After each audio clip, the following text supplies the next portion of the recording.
अगला प्रश्न है, सुमेरियन सभ्यता किस नदी के तट पर पनपी, या सुमेरियन सभ्यता किस नदी के तट पर विकसित हुई? बताइए आप लोग, सुमेरियन सभ्यता किस नदी के तट पर विकसित हुई?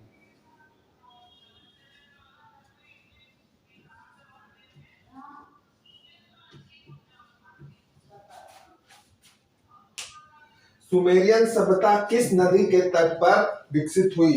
तो सुमेरियन सभ्यता जो है वो यूफ्रेटस नदी के तट पर विकसित हुई। किस नदी के तट पर विकसित हुई? यूफ्रेटस।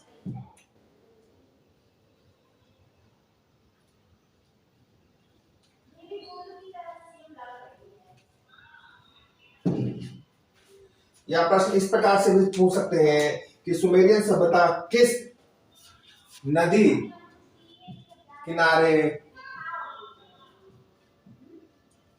बसी है, या किस नदी के तट पर विकसित हुई? बेबीलोन की मीनारें और झूलते हुए बाग किस युग के हैं? तो दोस्तों, बेबीलोन की मीनारें और झूलते हुए बाग केल्डियन युग के हैं। किस युग के हैं? केल्डियन।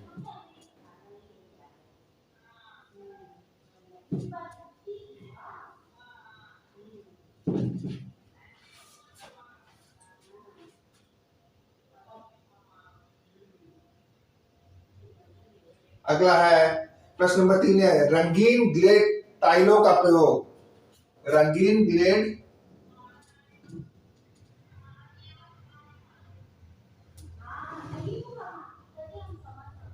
रंगीन ग्लेड टाइलों का प्रयोग किस शासक के समय हुआ? अगला प्रश्न है, रंगीन ग्लेड टाइलों का प्रयोग किसके शासनकाल में हुआ? तो रंगीन ग्लेड टाइलों का प्रयोग जो है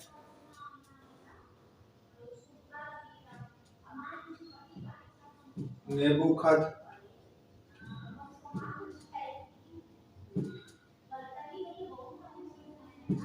नेचर के शासन काल में हुआ। किसके? नेबूखद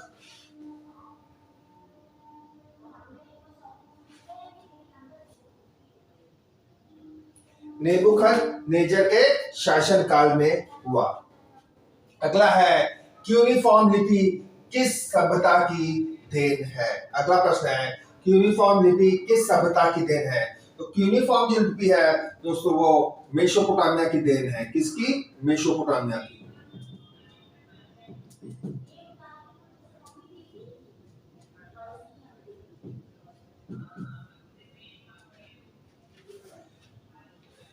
अगला प्रश्न है, लामासु किसका प्रतिनिधित्व करते हैं? तो दोस्तों बताइए, लामासु किसका प्रतिनिधित्व करते हैं?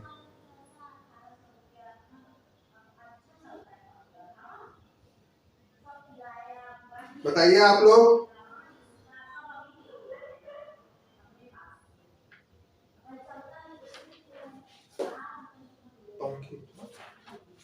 लामासु किसका प्रतिनिधित्व करते हैं? ये करते हैं पंख युक्त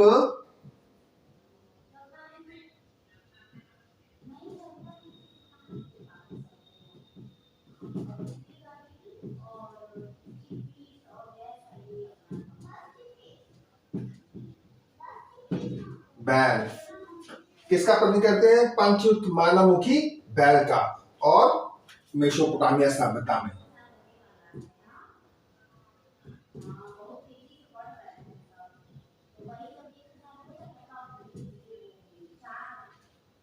दो तरह से प्रश्न हो सकता है, लामासु किसका प्रतिनिधित्व करते हैं? एक आता है पंखयुक्त मानवमुखी बैल और दूसरा है मेसोपोटामिया। अगर इसमें से ये ऑप्शन दिए हो तो इसमें क्लिक करना है, अगर ये नहीं दिया तो इस पे क्लिक करना है। दो में से एक आपको क्लिक करना है। अगला प्रश्न है, कांस्ययुगीन सभ्यता का उद्गम केंद्र कौन सा माना जाता है? कौन सा माना जाता है? कांस्ययुगीन सभ्यता का उद्गम केंद्र। तो दोस्तों, जो कांस्ययुगीन सभ्यता का उद्गम केंद्र है वो मेसोपोटामिया माना जाता है। कौन सा? मेसोपोटामिया।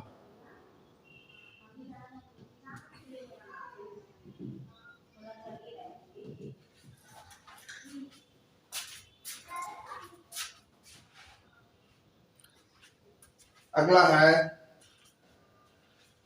हड़प्पा सभ्यता में मेसोपोटामिया की सभ्यता को कहा गया।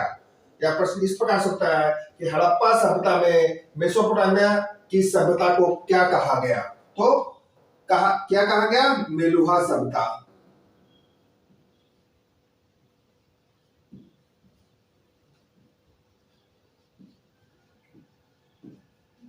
क्या कहा गया दोस्तों?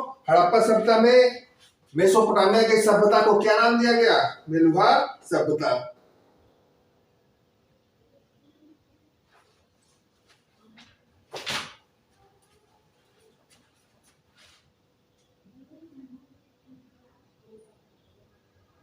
मेलुहा सभ्यता।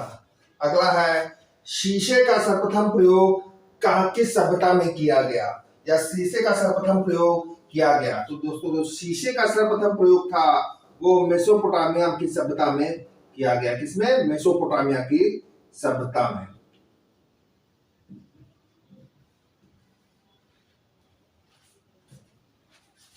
अगला है होमर द्वारा रचित पुस्तक या होमर द्वारा रचित ग्रंथ।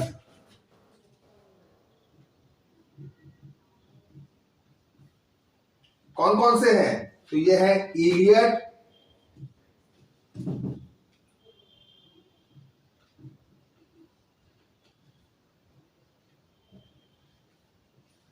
और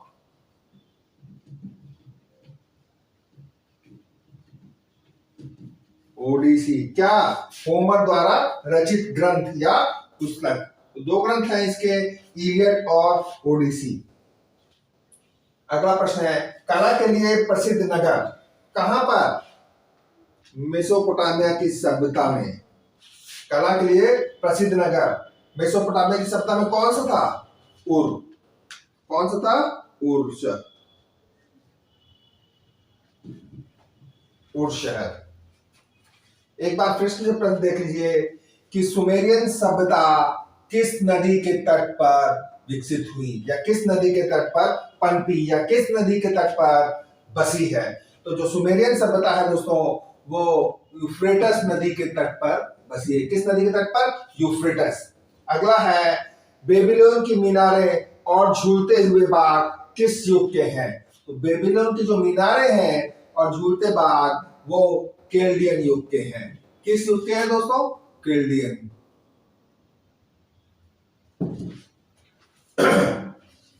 अगला है रंगीन ग्लेड टाइलर का प्रयोग किस शासक के समय हुआ? तो दोस्तों जो रंगीन ग्लेड टाइलें थी, क्या थी? रंगीन ग्लेड टाइलें, उसका प्रयोग नेबुकदनेस्सर के समय में हुआ। किसके? नेबुकदनेस्सर के समय में। अगला है क्यूनिफॉर्म लिपि किस सभ्यता की देन है? तो जो क्यूनिफॉर्म लिपि है वो मेसोपोटामिया सभ्यता की देन है। किसकी देन है? मेसोपोटामिया सभ्यता की। अगला है लामासु किसका प्रतिनिधि करते हैं? तो दोस्तों जो लामासु है वो पंखयुक्त मानवमुखी बैल का प्रतिनिधित्व करते हैं। किसका? पंखयुक्त मानवमुखी बैल का। अब जब सभ्यता में पूछेगा तो उसमें आएगा मेसोपोटामिया। अगर पंखयुक्त मानवमुखी बैल है तो इसमें इस ऑप्शन में क्लिक करना है, अगर ये नहीं है तो मेसोपोटामिया की सभ्यता में सही करना है। अगला है कांस्ययुगीन सभ्यता का उद्गम केंद्र किसे माना गया है?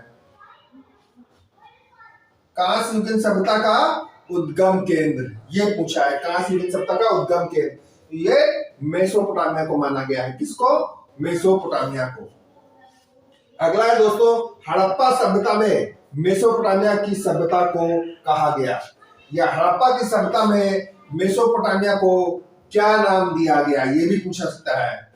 हड़प्पा सभ्यता में मेसोपोटामिया सभ्यता को क्या नाम दिया गया? तो क्या कहा गया? मेलुहा सभ्यता। क्या कहा गया? मेलुहा सभ्यता। अगला है शीशे का सर्वप्रथम प्रयोग किया गया। तो शीशे का सर्वप्रथम प्रयोग विश्व में कहां किया गया? किसका प्रयोग? शीशे का। कहां किया गया? मेसोपोटामिया की सभ्यता में किया गया।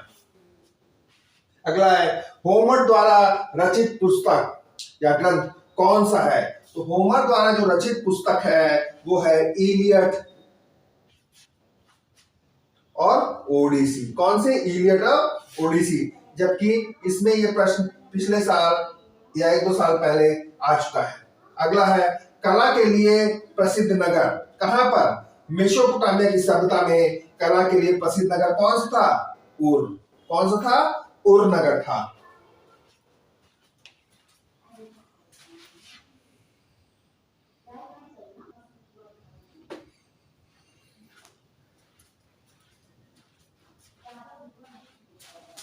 अगला प्रश्न है दोस्तों, मेसोपोटामिया में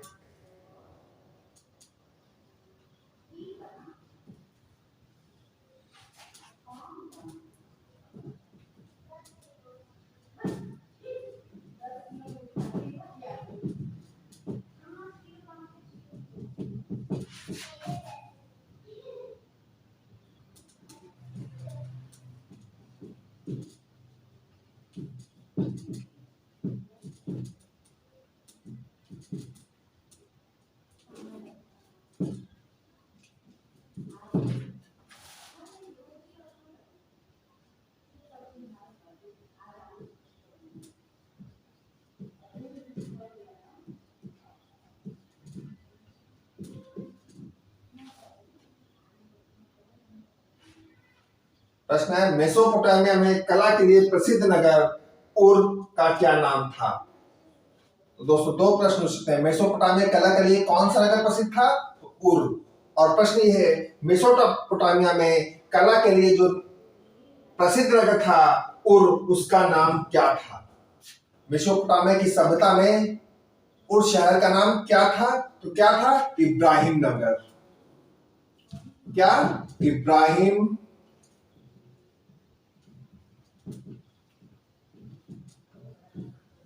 नगर।